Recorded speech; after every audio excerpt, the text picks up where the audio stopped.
को कैथल के अंदर युवा न्याय सम्मेलन करने जा रहे हैं, जिसमें पूरे हरियाणा प्रदेश के 22 के 22 जिलों से हम स्वयं जाकर के निमंत्रण देकर के आ रहे हैं। अनुमान करके चले कि 21 तारीख को हरियाणा के युवा को बड़ा फैसला लेंगे।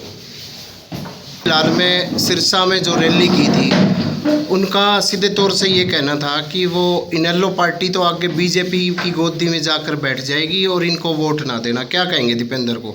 ये फैसला दीपेंद्र जी लेंगे या हम लेंगे? ये तो हमारे फैसले हैं। हमने इस बात का ऐलान कर रखा है कि हम अपनी सरकार बनाएंगे और हरियाणा के हित के लिए अगर कोई हमसे जुड़ना चाहेगा तो हम उसको निमंत्रण देते हैं कि वह आ सकते हैं।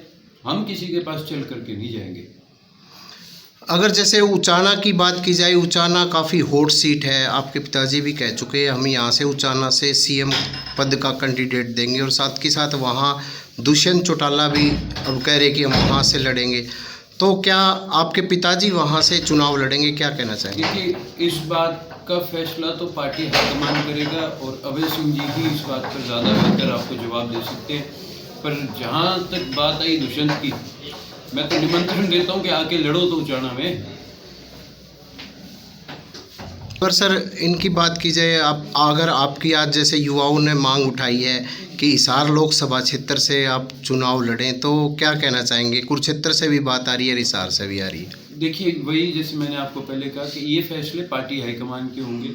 जो आदेश आएगा उस आदेश की पालना करेंगे, और बाकी तो युवा साथियों ने अपनी बात रखी है। फैसला लेना पार्टी हाईकमान का काम है। आगे लोकसभा विधानसभा चुनाव जो होंगे, तो आप क्या समझते हैं कि आप अकेले चुनाव लड़ेंगे या किसी पार्टी के साथ, गठबंधन के साथ? अभी तक यही फैसला है कि हम अपने बलबूते पे चुनाव लड़ेंगे, किसी के साथ गठबंधन नहीं करेंगे।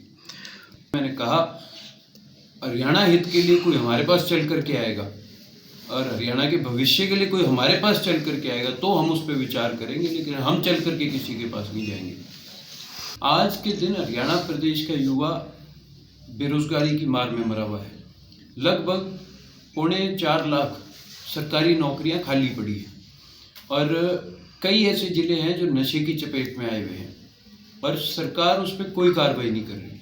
सरकार में बैठे नुमाइंदे राजस्थान में गए हुए थे पिछले दिनों चुनाव प्रचार के लिए। वहाँ जा कर के तो 19 पेपर लीक घोटालों पे कार्रवाई कराएंगे उसकी बात कर रहे थे। यहाँ 32 पेपर लीक हो गए, उसके ऊपर एक बात भी नहीं कहते।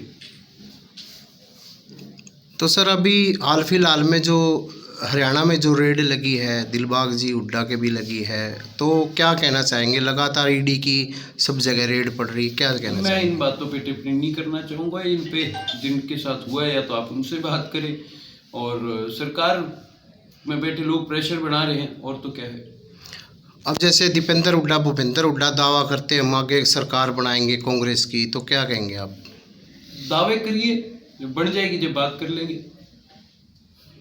एक आप युवाओं के लिए, एक पिछड़ा वर्ग के लिए एक सम्मेलन करने जा रहे हो जी, उसको लेकर बताएं। बैकवर्ड का सम्मेलन हम सिरसा में करेंगे 14 जनवरी का, और 21 तारीख का हम करेंगे कैथल के अंदर युवा सम्मेलन, जो मैं आपको पहले भी जिक्र किया।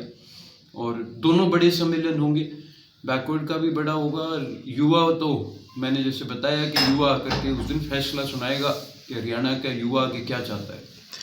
तो जो कैथल में होने जा रहा है, उसमें क्या क्या युवाओं की जो मुख्य मांगे उठाई जाएगी, वो आपको मैं निमंत्रण देता हूँ। आप 21 तारीख को कैथल पहुँचिए, उस दिन आपको वहाँ पर सारी बातें विस्तार से फिर युवा बताएगा कि वो क्या चाहते हैं। और एक 14 फरवरी को भी कुछ करने जा रहे हैं इंसो का, कुछ स्थापना दिवस कुछ ऐसा। 15 फरवरी का IS होगा, हमारा IS स्थापना दिवस होता है, वो हम हिसार में मनाएंगे, हिसार यूनिवर्सिटी में मनाएंगे। आज तो निमंत्रण देने आया था, और जो हमारी नई युवा की कार्यकारिणी बननी है, जिला के अध्यक्ष तो हमने बना दिया, अब हमारे हल्का के अध्यक्ष बनने हैं, और जो युवा की बाकी कार्यकारिणी डिस्ट्रिक्ट की बननी है, उसको लेकर के बातचीत करने आए थे। सर, SYL को लेकर क्या स्टैंड रहेगा इनेलो का? भी इनेलो ने बहुत क्लियरली कह रखा है, हमारी लड़ाई हमने पहले भी SYL के लिए लड़ी थी, हमने जेल भरो आंदोलन भी किया था, और इनेलो की सरकार बनने पर SYL का पानी लेकर के आएंगे।